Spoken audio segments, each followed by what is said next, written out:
Well, Christmas is over, and it's time to start thinking about a brand new year. Will you make resolutions this year?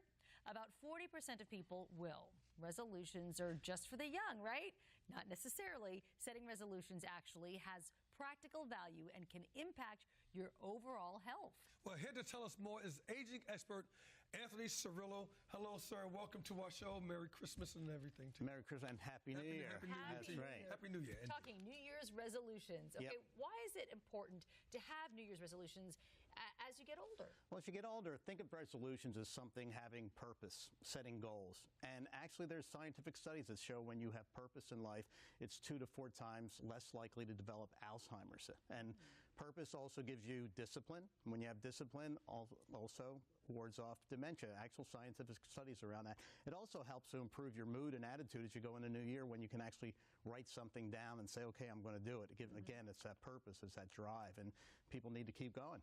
So for us older adults who have older parents and some caregivers, why is it important for our older people to share those resolutions with us? Why is that so? Well, actually, you could have joint resolutions and sharing them together, and it makes it even more fun and more likely that things will get, you'll actually accomplish those resolutions. And here's just a few examples. We've talked about this before, but capturing your life story. So if you're a senior, maybe you want to share your legacy. Maybe that's your goal for the new year. And if you're the caregiver, you want to capture mom and dad's stories as they age. You don't want to lose that. And there's so many different ways to do that. We gave something away on a previous show. It's called Cherished Memories. It's a 96-page binder. If anybody wants that, we just get in touch. I'll give that to you. There's apps online that you can use, and there's also companies that will interview an elder for you. You can make a family tree. You could do the DNA tests. 23andMe, all that stuff. Ancestry, but be prepared, because I've had some interesting results told to me by other people. So if you can prepare yourself for that, you could do that. You could put a cookbook together. You could bury a time capsule. You could do all kinds of things together that kind of help, keep the senior going and also fulfill resolutions. I love that for all of us to do with our aging parents. You mentioned apps being useful in helping to tell a story. What about for someone who maybe isn't real tech savvy or computer literate? Right. And again, some of these you don't have to necessarily make resolutions that you need an app for, but I'll also put it in context. My mom, when she was alive, and at 94, she had a Facebook page.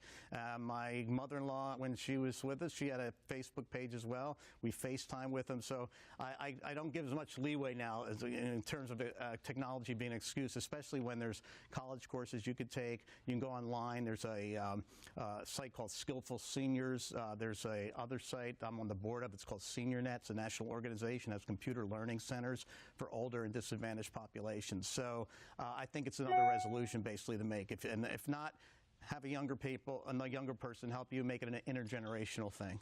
So for all the resolutions that you can have, the married resolutions you can have, should you focus on just one resolution for seniors so that you don't get overwhelmed? Well, I think you can. You certainly want to get one done, and if making your life story is the one, I would. But one thing I would say about any resolution is that the main purpose here is to keep our seniors engaged and to have purpose. And I'll make one point about senior isolation. There are many seniors who live alone, and we need to make an effort to help them to be engaged. And if they're capable, they should be able to get out and socialize.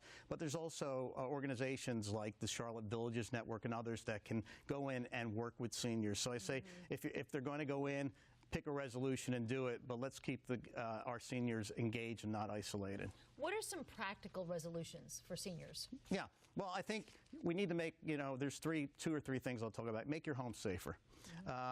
We hear about hoarding situations and decluttering, and we all want to do that when a new year begins. But, when you get to seniors and the idea of falls becomes more likely, so think about safety in your house and looking to make it fall-proof. Have telephones in the rooms, the correct lighting, no throw rugs, all kinds of things you could do like that. Set health goals.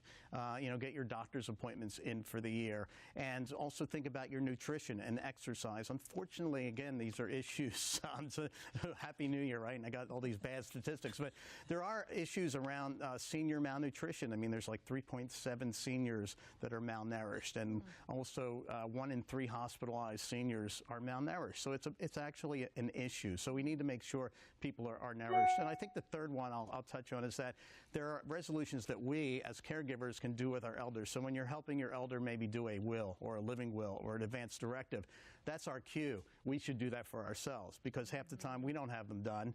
And so if you're doing that, again, another joint resolution, let's get those legal documents in order for both of us. That's a very good point. Wow, great Anthony, point. thank you so much. For more information, check out theagingexperience.com, theagingexperience.com. Anthony Cirillo, Happy New Year to you. Happy New Year.